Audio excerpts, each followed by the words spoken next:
안녕하세요. 재테크농부입니다. 오늘은 즐거운 크리스마스입니다. 다들 가족들과 좋은 시간을 보내고 계신가요? 저도 가족들과 2부에 파티를 하고 나서 아침 일찍 이 영상을 제작하고 있습니다. 크리스마스도 중요하지만 구독자분들한테 여러 정보들을 빨리 공유해드리고 싶어서인데요.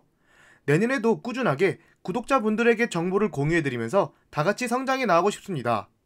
그러면 오늘은 테슬라와 애플카 소식과 더불어 내년에는 어떤 기술주가 좋을지 항공주 전망과 어라이벌, 니콜라, 크록스 소식 등을 알아보겠습니다. 그럼 바로 시작하겠습니다. 구독과 좋아요 부탁드립니다. 해당 영상은 개인적인 의견일 뿐 참고만 부탁드립니다. 이번 주 마지막 시장을 간단히 분석해 보겠습니다. 오미크론 우려가 계속 감소되면서 시장은 3일 연속 상승했습니다. S&P는 사상 최고치를 갱신했는데요. 화이자뿐만 아니라 머크의 치료제도 FDA가 승인되면서 조금씩 코로나가 잡히고 있는 듯합니다. 반도체 주식들과 빅테크 주식들 모두 상승하면서 나스닥이 좋은 모습을 보여줬습니다. 또한 경제지표도 아주 잘 나왔는데요. 근원 개인소비지출 물가지수가 시장의 예측치를 넘은 4.7%가 나오면서 최근 40년간 최고치를 기록했습니다. 이로 인해 인플레이션 우려가 커지는 듯했으나 미국의 개인소비 지출이 0.6% 올랐고 주간 실업 보험 청구 건수도 코로나19 이전인 20만 5천 명을 기록하면서 경기 회복을 보여주고 있습니다. 인플레이션보다는 경기 회복에 투자자들이 더 중점을 둔 듯합니다. 인플레이션은 예상돼 있었고 경기 회복은 오미크론으로 인해 주춤할 것으로 알았는데 지표들이 생각보다 잘 나왔으니까요. 공포지수를 확인해 보겠습니다. 변동성 지수 빅스도 18 아래로 내려왔고 피어앤그리드 수치도 급격히 상승하고 있습니다. 정말 산타 랠리의 시작일지 기대가 되네요. 시장의 공포심이 점점 걷히고 있습니다. 하지만 아직 남아있는 악재가 있는데요. 러시아 이슈 관련해서 계속해서 긴장감이 높아지고 있고 러시아 병력은 우크라이나 국경에 모여들고 있습니다.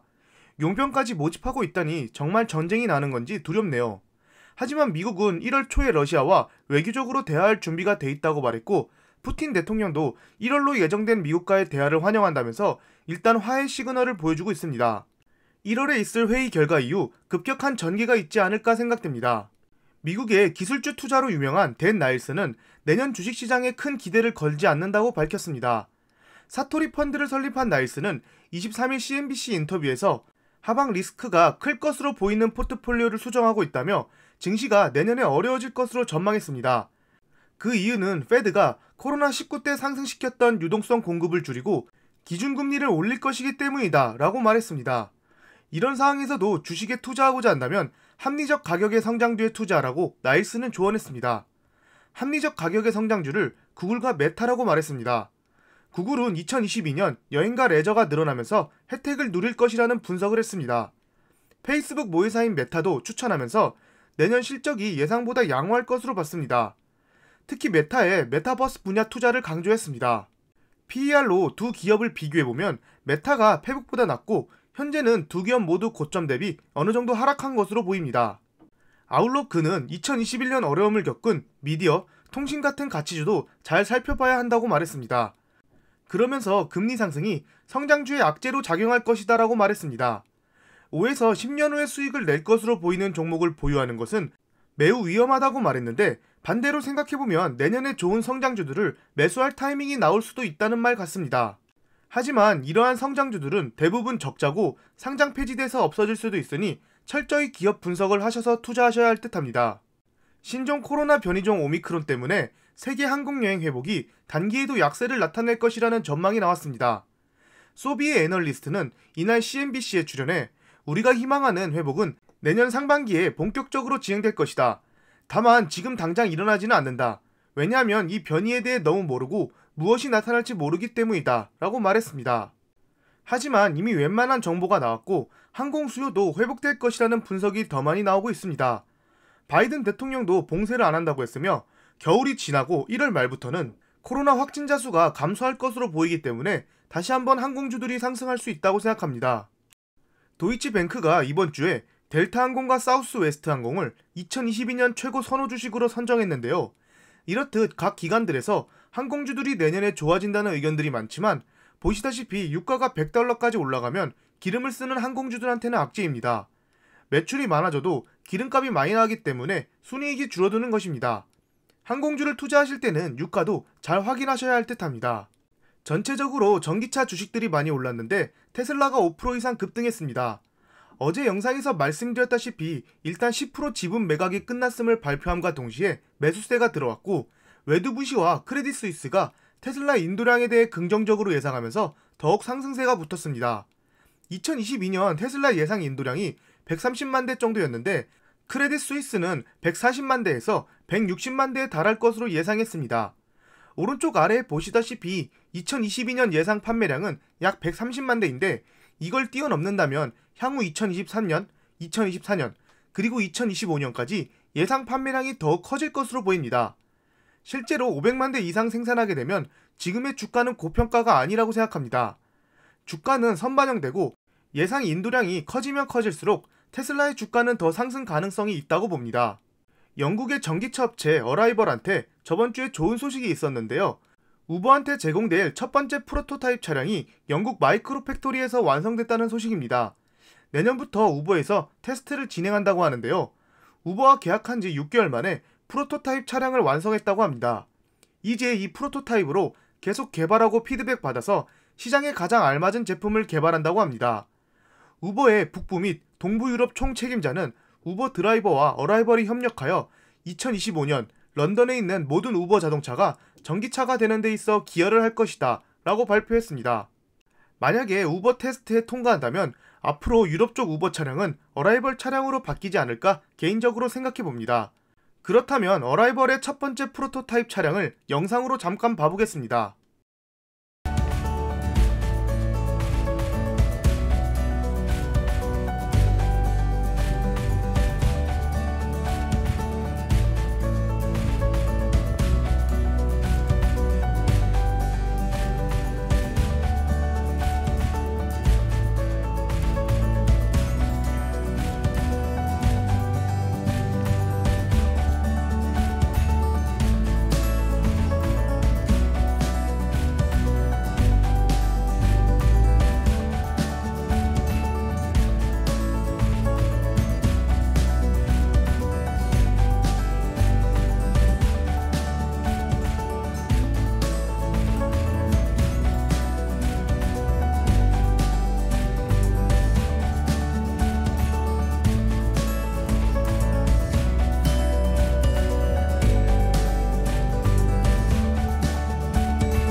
뭔가 귀엽게 생긴 것 같은데 내부는 생각보다 넓은 것으로 보입니다. 그 다음은 니콜라 소식입니다. 어제 18% 가까이 급등했는데요. 니콜라가 첫 전기 트럭 인도 소식에 주가가 18% 급등했습니다. 니콜라 공식 트위터에서 첫 트럭을 인도했다고 발표했는데요. 아래 보시다시피 실제로 인도한 니콜라 트럭이라고 합니다. 아무리 트럭을 인도했다고 해도 투자하기 힘든 이유가 니콜라가 다른 수소 트럭 업체들과 특별히 뛰어난 점이 보이지 않기 때문입니다. 현대차가 전 세계에서 수소 트럭 1위인 것을 알고 있고 다른 수소 트럭 업체들도 나스닥에 상장 준비 중인 것으로 알고 있습니다. 과연 니콜라가 다른 수소 트럭 업체들과 다르게 어떤 특별한 차이점을 보여줄지 궁금하네요. 그 다음은 애플카 관련 소식입니다. 애플카가 이르면 내년 9월에 발표될 거라는 전망이 나왔는데요. 12월 23일 대만 언론은 대만 자동차 부품업계 관계자들을 통해서 2022년 9월 애플카를 발표할 것으로 예상했습니다. 이는 본래 계획 대비 2에서 3년 정도 빨라진 것입니다. 허다, 비즈링크 K왕, 화친, 토미타 등 대만 자동차 부품 제조업체들이 새로운 부품 공장을 건설하거나 기존 공장을 이전하며 신규 생산 라인을 짓고 있다고 밝혔습니다. 이러한 움직임은 애플카를 준비하는 부품 기업들의 움직임이라고 분석했습니다. 대만에는 그 유명한 폭스콘이 있는 나라인데요. 즉, 전기차 부품을 생산하는 회사들이 아주 많이 있습니다. 테슬라뿐만 아니라 리비안의 부품도 대만에서 많이 만들어지는데요. 이렇게 대규모로 대만 전기차 부품 회사들이 생산 시설을 확장하는 것은 애플카밖에 없다고 분석했습니다.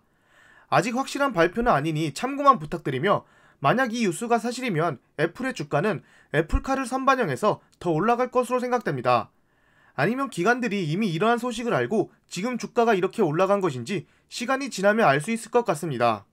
크록스는 올해 코로나19 확산으로 재택근무가 늘면서 편안한 신발을 찾는 수요가 증가한 것이 매출을 끌어올리면서 주가가 계속 급등했는데요. 최근에 조금씩 하락하더니 어제 인수합병 발표 뉴스 이후 12% 가까이 하락했습니다. 크록스가 경쟁업체 헤이듀드를 25억 달러에 인수하기로 발표했는데요. 내년 1분기에 거래가 완료될 예정이라고 합니다. 25억 달러면 지금 보이는 2021년 예상 매출 22억 9천만 달러보다 많은 금액입니다.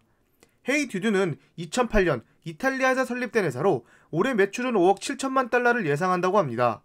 크록스 측은 헤이듀드 인수로 크록스 제품의 고성장, 고품질 브랜드가 추가됐다고 했지만, 투자자들은 헤이듀드라는 브랜드가 익숙하지 않은 데다가 과연 이 합병이 크록스 실적에 도움이 될지 확신하지 못했기에 매도를 했다고 합니다. 개인적으로는 크록스 시총이 72억 달러인데 거의 3분의 1인 25억 달러를 주면서 인수할 만큼의 좋은 가치가 있는 기업인지는 의문입니다. 또한 이런 무리한 인수합병은 부채를 급격히 늘리는데 이는 금리 인상에 아주 취약합니다. 미래의 크록스가 헤이듀드로 인해 더 큰 매출을 발생시킬 수 있다는 확신이 없는 상태에서 지금 크록스가 저점이다 라고 매수하는 것은 조금 위험해 보입니다. 절대 투자 추천 영상이 아닌 개인적인 의견이니 참고만 부탁드립니다. 지금까지 제 영상을 봐주셔서 감사합니다. 구독과 좋아요 부탁드립니다.